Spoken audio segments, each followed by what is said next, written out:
Hi everybody, it's Colin Talbot again with Public Administration Exchange on YouTube channel. Today I'm joined by Professor Jaideep Prabhu from Cambridge University Judge Business School. Jaideep's written a very interesting book which I've been poring over for the last couple of weeks, which I'm sure he's going to show you more of in a bit. The way we're going to handle this is Jaideep's going to do a brief presentation about the main themes of the book for about 20 minutes. Then we'll have a bit of discussion and questions from me and answers from Jaideep hopefully afterwards. So Jaideep, tell us a little bit more about yourself just before you go into the presentation. Thank you, Colin. It's really wonderful to be joining you to talk about this new book. As you said, I'm a professor at Cambridge Judge Business School.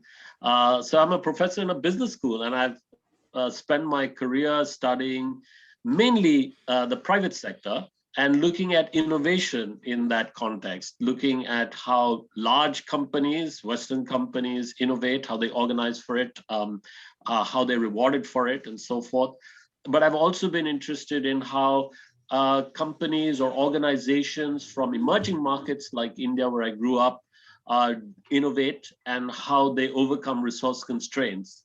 And so I've become very interested in the notion of frugal innovation. And that's really what brought me to the public sector context and got me interested in looking at how governments innovate, which has now resulted in this book.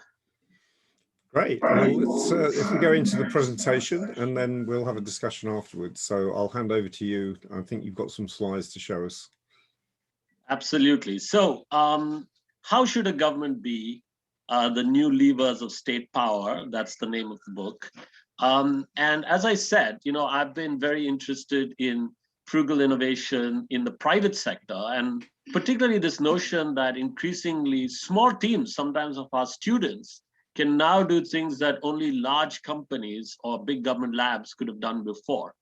And we see these teams around the world develop highly affordable solutions, faster, better, and cheaper across sectors, from financial services to energy, healthcare, education.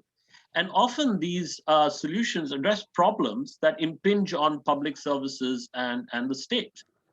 And so, examples of that in software, we have, say, WhatsApp, for instance, famously built by 4 people in less than a year with about 250K in seed funding, then produced huge value for hundreds of millions of consumers and also for the founders when they sold to Facebook for just about $20 billion. So we see this in software, we see this in hardware. This is a former student of ours in Cambridge, a mature student, Eben Upton. He was doing a part-time MBA with us while he was in the computer science department here in Cambridge. And he and his colleagues became worried that young people in the UK were not applying to study computer science. And even when they did that, they never tinkered with the computer. So they came up with this cheap computer, the Raspberry Pi. You see him holding it in his hand. The idea was this would encourage young people to code and program and play with computers. And this was incredibly cheap and affordable. And now they've sold hundreds of millions of these and have stimulated a whole maker movement in hardware. So you see this in software, you see this in hardware. You see this in emerging markets like Kenya, where M-Pesa introduced, Vodafone introduced the service M-Pesa in 2007, which allows a lady like this from a village in Kenya to call her son, who's maybe working in Nairobi, and not only to speak to him, but ask him to send money home, which she can do by texting it to her. She can accept it on her phone and cash it in her corner shop. You see this frugal financial inclusion happening using what's already there: mobile phones, text messaging, local corner shops. And you see this in the West. This is a spin out of UC Berkeley called CellScope, which makes a suite of medical devices like this otoscope that plug into the audio jack of a smartphone and leverage its computing power and connectivity. And this enables a mother then to do telemedicine, to send pictures, high resolution pictures of the inner ear of her daughter when she has an infection to a consultant somewhere else. This device is a fraction of the cost of the standalone device. And of course, it enables telemedicine. So, I've been writing about this extensively. I wrote a book with co-authors called Jugaad Innovation. Jugaad is the Hindi word that describes this kind of frugal, flexible, and inclusive innovation. So we wrote this book about emerging markets in 2012. And then we looked at how frugal innovation was taking off in the West, both in startups and large corporations in 2015. Now, and I've been talking about these books to a number of different audiences over the years. And almost inevitably, whenever I have given such a talk, somebody in the audience has asked me the question, so what does this mean for governments? And so I've spent some time thinking about that question, and I realized that there were two aspects to this question. First, there was the question of what does this mean for governments within them? Within the government, to how they do their work, how they deliver, how they can deliver faster, better, cheaper for their citizens. But there's also an element of what the government's role in the economy is, how they can regulate and cultivate this kind of innovation in the economy. And so that's what's led up to this book now, for more or less 5 years later. And when I was researching it, and I went back to this question, how should a government be? I realized there's a long debate, possibly over 100 years, of how a government should be. And really, there are two views, somewhat polarized views. On the one hand, you have libertarians who are very skeptical of government, and they generally think that governments are inefficient and ineffective at best, and even dangerous when they get too powerful. And on the other hand, you have statists who are generally more sanguine about government. They think that governments are the only force that can redress the vagaries and injustices of nature or the market. And really, I think like all polarities, both sides, there's some truth to them. Of course, governments can be inefficient and ineffective, possibly even dangerous. But equally, particularly now in the pandemic, we see that there are very important things that perhaps only governments can do. And so I asked the question, given that governments have a role, how can they be more efficient and effective without, of course, trampling on our freedoms? And how can they do this in times of stability as well as in times of crisis?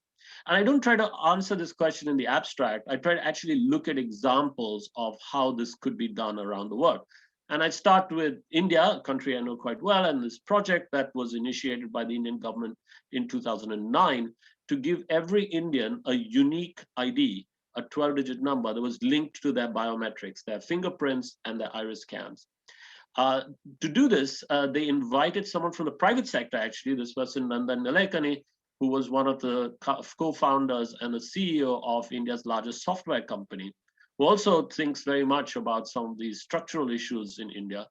And they invited him to lead this project. He joined the government from the outside, came in, and led a very impressive project that in less than 5 years was able to deliver over 1 billion of these IDs at less than $1 per ID. So much so that practically every Indian now has this unique ID. And it's now being used by the state to link various subsidies and benefits to individuals who are meant to be the beneficiaries. In the first year that they used this for their various programs, in that 1 year alone, they were able to save more than this entire project cost.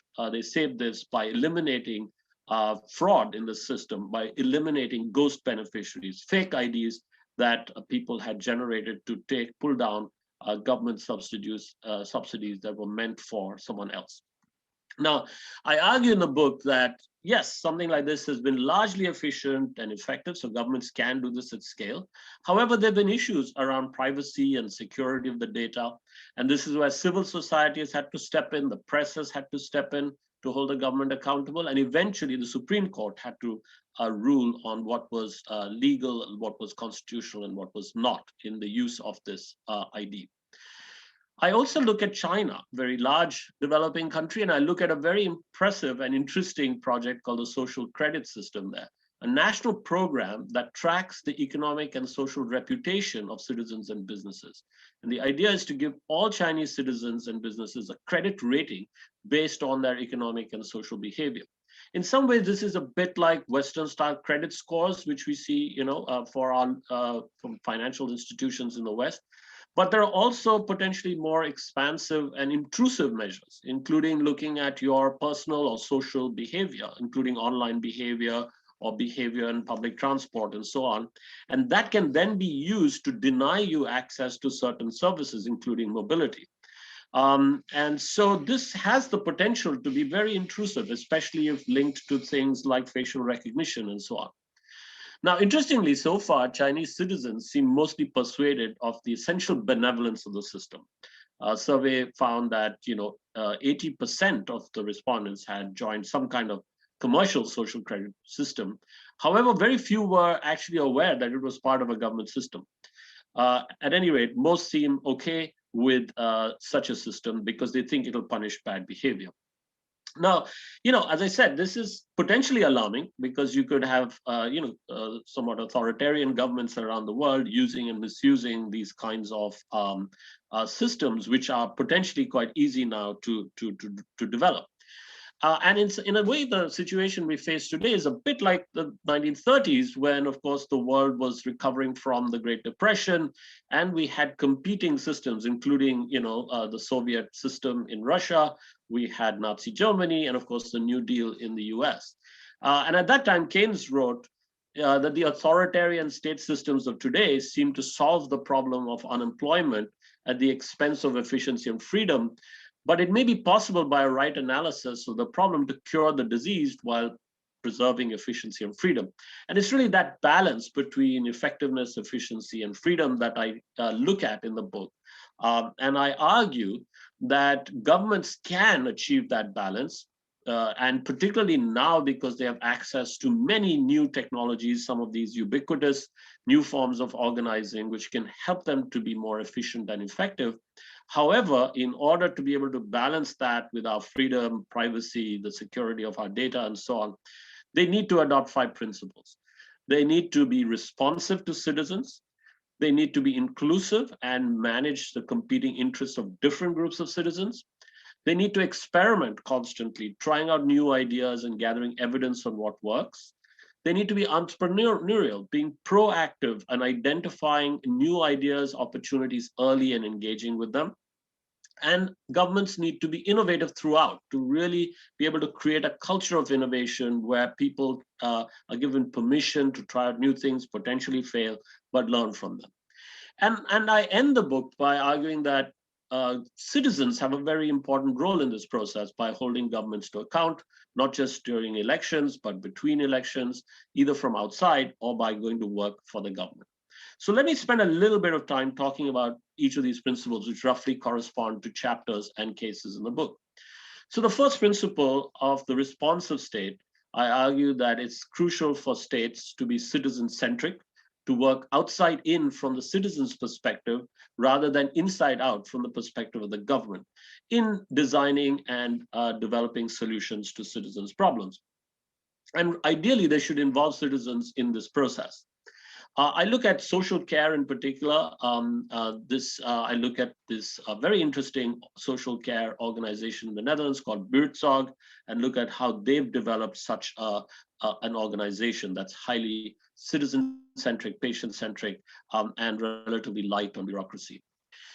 Then the inclusive state argues that the state crucially needs to be able to balance the needs of different groups of citizens. And here I look at how Denmark, over several decades, through this principle of flexicurity, has managed to balance the interests of employers who want flexibility in the labor market with that of job seekers who want jobs and stability.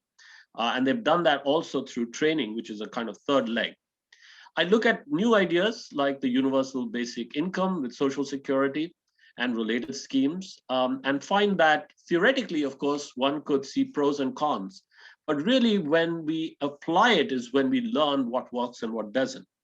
And so that leads me to my next principle, where I argue that states really need to try new solutions like the UBI, for instance, in pilots to reduce the risk of failure, to learn, evaluate, and then scale these solutions based on the evidence. And in this chapter, I look at the UK's Behavioral Insights team, how they did precisely that. And I look at the various What Works initiatives in education, criminal justice, and so on. Now, those 3 principles are really about the state doing its own work and delivering for citizens. I now turn to how the state should regulate and cultivate the economy. And here I argue that it's really important for the state to be entrepreneurial in the sense of being proactive and engaging early with new technologies and new players. I show how the Kenyan Central Bank did precisely that to facilitate the growth and takeoff of financial inclusion through mobile banking and M-Pesa. And then I look at how in the area of autonomous vehicles, various US states and the UK have done precisely that, how they've been able to regulate early in a very light touch way, to engage with players, to try out experiments, get the data, to be able to identify what are the issues that will require regulation. Cultivating the economy is all about industrial strategy. And again, I look at autonomous vehicles and look at how, particularly in the UK, the Center for Connected and Autonomous Vehicles, government departments set up between two government departments to break the silos between transportation and business and industry. This department has created small pots of money and thrown out challenges to encourage all the different players that will be involved in the autonomous vehicles ecosystem to come together to try out new technologies, business models, and test them.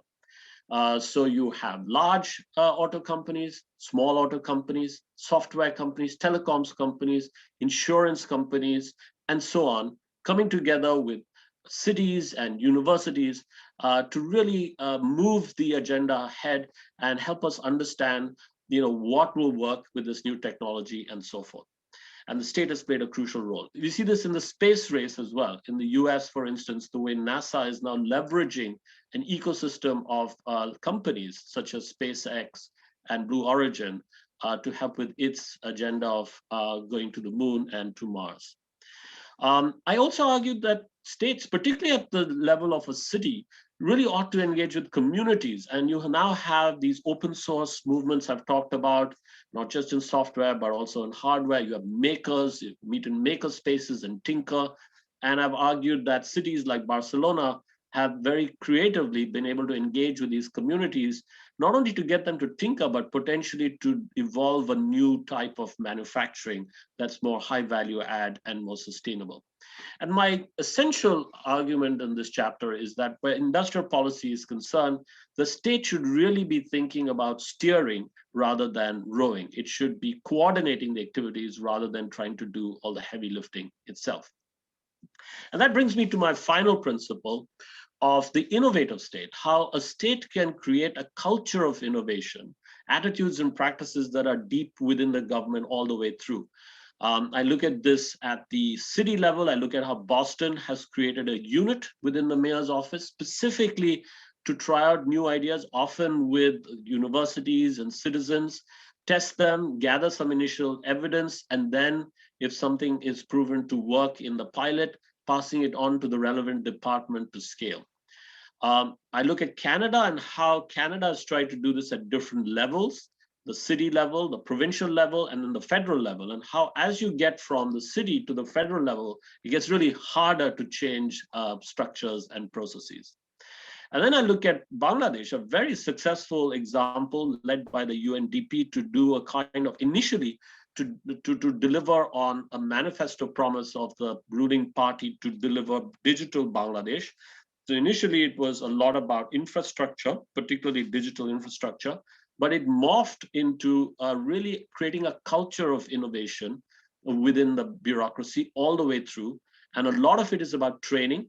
It's about training bureaucrats at different levels to empathize with the citizen, including by, the training involves them having to stand in line to get services from other departments. So they observe what it's like for the ordinary citizen and then their own department, and then taking those insights back to try and simplify the process, often using digital. And they have a very clear metric or set of metrics that they use to benchmark these changes. They call it TCV, time, cost, and visits. So everything is measured in terms of the time it takes for the citizen to access a service, the cost that the citizen incurs, and the number of visits that the citizen makes. And in this way, they can constantly improve and innovate their services. So those are the principles, and that's the meat of the book, which is all about how the government should be.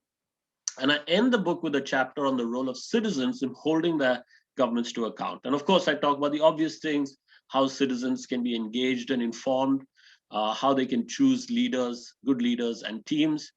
And I argue that, they should really be holding their governments to account, not just every 5 years during elections, but all the time, not just through protest movements, but ideally by going to work for the government. And in fact, a lot of the stories in my book are about civil servants and the difference that committed, competent civil servants can make. And so that's my book in a nutshell. I'm going to stop sharing, and I'll be very happy to discuss these issues with you further, Colin. Colin, I think you're on mute. I put it on mute because I was having a slight cough and I didn't want to interrupt. Yeah, I've got a few questions. The big growth in the state since the Second World War, particularly in Western countries, has been in terms of employment. People doing things for the state has been in three main areas: education, health, and social care.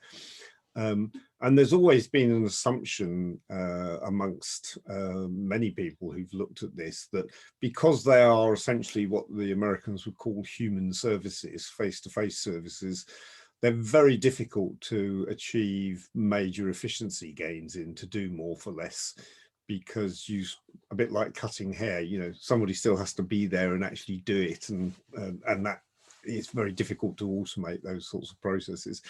So I was particularly interested in one of the examples you used and you mentioned in the presentation, which is this Buurtzorg model in Holland, which is being exported to other places now as well, which is quite an interesting, radically different organizational structure for delivering those sorts of human services. I wonder if you could just elaborate on that a little bit. Yeah, it's actually a great point. And this is why I've been fascinated by Buurtzorg ever since I heard about it. And I've spent quite a lot of time reading, talking to people in Buurtzorg and elsewhere about it. And of course, there have been reports and audits by independent consultants like EY and so on. And you're absolutely right. There's this idea, I think, at least, since William Baumol and other economists argued that, yes, we can get productivity increases in things like manufacturing, but services, because they're so human-centric, there are limits to how much you can increase productivity. And that's the received wisdom. And that's what I would have thought too. And interestingly, attempts to bring efficiency into services, and particularly into healthcare, has almost had the opposite effect, in that it has increased costs without necessarily increasing and improving the outcomes. And this is precisely the situation that Jos de Blok, the founder and CEO of Buurtzorg, himself experienced in the Netherlands in the 80s and 90s. He had started his career as a nurse when, in fact, the Netherlands was very community oriented in how it did social care, like, from its 19th century origins. So essentially what you originally had since the 19th century was nurses and care workers working with communities in the community at a sort of small scale. And they had this contact with the people that they were caring for. They built a relationship, and of course they placed the community and the people they were caring for at the heart of what they did.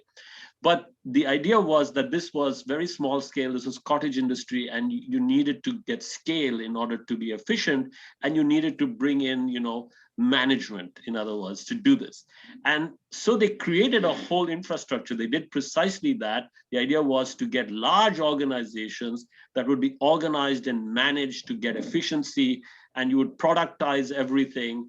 And what you would have was, time and motion studies, and every patient would have, every activity would have like 10 minutes for the nurse to do it, go in there, do it, give the injection and get out of there, and then timestamp it and record this and all that sort of stuff. And the net effect of that was that it, first of all, disrupted the relationship that the patient had with their primary care worker.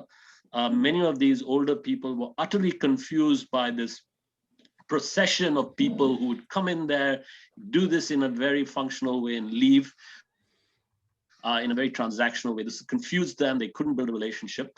But it also reduced the motivation and the quality of the experience for the nurses, and they felt very disenfranchised. People like Jos de Blok felt very dissatisfied. Many of them left the profession, and some like yours went into management because that was where everything, all the emphasis was. And it was managers upon managers and products upon products, and it became a monster. And so he, after studying this and getting quite upset about how things had, decided he would go back to first principles with Birdsong. It would be all about the patient and the relationship between the carer and the patient. That's where they would concentrate their focus. And that's where they would put all the resources and time as well, and the quality of the time. Now, that's expensive, of course. And so what happens is you shift the resources to the front end where the patient is, and then you, in a sense, reduce the resources at the back end. So his idea was, if we empower the nurses, these are already very highly talented and trained people, they're very motivated, they care about the patient. Let's give them autonomy. Let's go back to the notion that you have a few care workers working with your community. So in a ratio of, say, 1 to 10, and they work in a team. They are very knowledgeable about how things work, and they're networked, and they can be supported with very light touch, ubiquitous technology like an iPad and a kind of Facebook-based social platform. And so they are constantly recording all, in how they prefer, all the information when they're talking to the patient and so on for others to see. And there is a very light back office. There's no management, there are no bosses. They self-manage, but there are also mentors to help them and to help them do their work better, to deal with their problems. And of course, there's a social network where they can share their own problems and solutions with each other across the organization. And this really caught on. A lot of quality nurses returned, and this scaled. Ironically, this then scaled because it was working. And of course, it is expensive for the reasons you said, because it's human centric, and these are talented, trained people, and a lot of that time spent. But the savings come at the back end. So it's a reversal of the traditional model. And the benefits are in the effectiveness and the efficacy of it, because you now go back to a quality relationship. You also encourage the patients to be more autonomous and to be part of their own health and health management. So it's been audited by EY. Yes, there are costs, but it has benefits, and it reduces costs elsewhere in the system. Yeah, it's really interesting. And we've had an exchange about this before today. And one of the things I pointed out was that in education and health and social care over the last 20 or 30 years, the move has been away from what Henry Mintzberg, the organization theorist, called professional bureaucracies, where the product is standardized, but it's standardized by professional practice, and it's flexible, and it's much more focused on the client end of things. And I suspect you've had the same experience of me in education, and certainly in health and social care, where it's moved much more to being more like a machine bureaucracy, where everything's standardized by layers and layers of management and bureaucracy and rules about exactly how much time is to be spent on what and so on. And one of the things I pointed out a few years ago in a book I did on performance in the public sector was that very often these sort of micro level efficiencies that you gained from some of the managerial bureaucracy were actually offset by losses at the system level. That something where you gained efficiencies at one level meant actually you lost the quality of the output. And so I know, talking to lots of people here about social care, for those of us who've got elderly relatives, know that the efficiency of the system in outcome terms for older people in the UK has been appalling. It's got worse and worse and worse, even though on paper it looks like people are saving money. The other thing I just wanted to raise with you, which I thought was really interesting, there's a section in your book in chapter 4 where you're talking about citizen-centric services, where you talk about the response to the COVID outbreak, and particularly the fact that it appears, and I'm doing some work on this at the moment myself, that more federal, more localized governmental systems have been much better at responding to the COVID crisis than more centralized hierarchical systems, which is a sort of parallel to the whole Berthold model thing. I just wondered if you'd want to expand on that a little bit. Yeah, thanks, Colin, for that observation. And the irony is that much of the book was written pre-COVID. It was almost ready, and then COVID Yes. hit. But of course, COVID has, in many ways, made these principles even more important, and of course, has thrown up many examples of what works and what doesn't, which we will, I'm sure, be thinking about for many years to come. But one of the things I was struck by early on is that the more you were able to devolve power and authority to the local level, to communities, it seemed that that was more effective. Of course, you needed to have a central coordinating role, and actually that links with my principle of steering rather than rowing. But if the central government or the central body tried to do everything, that was highly inefficient, to say the least. And also, it would not really take account of local conditions, would not be able to, and it would be slow to respond. And I think we saw that in the early days, of sort of just prevention and getting the message out, because it's just slower. There have been many layers of communication to happen, and of course, you'll be out of sync, and all these kinds of inefficiencies can happen. But I think we're also seeing that now with the vaccine. So early on, it looked like Germany did a very good job because it has this federal structure, with getting the message out and controlling the disease, whereas the UK, which is much more centralized in Whitehall, didn't seem to do very well with that. But then with the vaccine, the UK has done relatively well, whereas Germany has not. Partly because in Germany, the power for the vaccine was centralized in Brussels, and that certainly seems to have slowed things down a lot. They thought it would give them bargaining power, which possibly it did, but it's also slowed them down. And now, eventually, I think they're giving individual states more freedom to do stuff, and actually, some states just started doing it anyway. Whereas Britain, of course, having left the EU, was able to pursue and had to perhaps pursue its own path. So I think, and that links to the Buurtzorg idea of actually devolving power and giving power to the people at the front line. The understanding being that's where your problems are, that's where your citizens are, that's where your patients are. And the people who work in those communities have the information to hand. They often know the communities, they're trusted, and they can respond faster. The further away you get from the citizen and the higher up you go in the government, the less you have of your finger on the pulse, and the more remote you are, and therefore the more heavy-handed your decision making. So I think there is some truth to that. We'll see, of course, what the data tells us in time. But I'm a strong believer that devolving power, either bringing the citizen closer to government using digital, or bringing government closer to the citizen by devolving power. I think those are two sides of the same coin, and that will enable governments to be more responsive.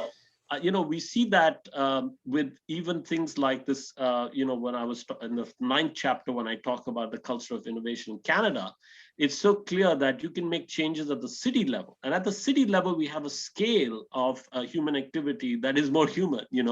Even in a 5-year term, a mayor with the right powers can do quite a lot. Mayors tend to be from those communities. They really understand the context. They're trusted, relatively speaking, and they can do stuff. They can be responsive to the problems. As you get more higher up, you go to the state level or provincial level in Canada, and then the federal level, it becomes much harder to make that kind of change and be responsive to citizens. Yeah, that's certainly true in Canada. I did a lot of work in Canada in the early 2000s, and they were doing things in Toronto at the city level and in Ontario at the state level, which we're still not doing in the UK nearly 20 years later. Some really innovative things in government. Just going back to the thing about the COVID situation, though, I mean, one of the interesting things for me was that, yes, the UK got off the mark very quickly in terms of purchasing and authorising the use of vaccines, but and that was largely done centrally, but the rollout was unlike test and trace, and unlike the Lighthouse labs and the Nightingale hospitals, was largely devolved down to local level, and that's been incredibly effective. It's worked extremely well. I'd also point out Germany, by the way, may have had a slow start, but they've they've taken off now. They did more than 1 million vaccinations yesterday in Germany, which is absolutely astonishing. Level. That's a very interesting observation. I didn't realize, and I think that's, so you devolve power to where the operational stuff is, but the strategic stuff could be, the coordinating role of central government can be, and the bargaining power and things like that. And of course, there's no substitute for just good management, good teams, and efficiency, and in fact, good leadership. I think the vaccine program had that. Yeah. I think there's a debate to be had, which we can't really do today because we're running out of time. But I mean, there's an interesting debate about how far you can incorporate the sort of organizational model that you've got in Buurtzorg into the public sector, because obviously they are an independent, not-for-profit organization outside of the public sector. And I think there's an interesting discussion about how far the requirements for accountability and regularity and equity and all of those things in the public sector would prevent a model like that working really well in the public sector. Absolutely, Colin. Very quickly on that, it's also the fact that Buurtzorg could start from scratch, whereas a lot of governments, local bodies in the UK are not starting from scratch. They have a legacy system, and that's actually the biggest impediment, is how you change the system when you have a system rather than when you're starting from scratch. Yeah, I think that's really interesting, and I've been thinking about that quite a lot myself for the last 20 years, and particularly about how you can create islands of innovation inside large-scale bureaucracies in the public sector. I mean, that's a difficult enough step by itself, but then if you manage to do it and they work, how do you scale that up and start to change the whole system rather than just, small bits of it? And I think that's an interesting problem that needs more examination. Well, we've sort of run out of time, Jaideep. It's been absolutely fascinating. Thank you very much for agreeing to do this. And I'm sure this conversation is going to go on, and I hope you're going to carry on with this work in the future. Thank you so much, Colin. It's been wonderful engaging with you on this topic, and absolutely, I'd love to stay in touch and continue the conversation. Thank you very much.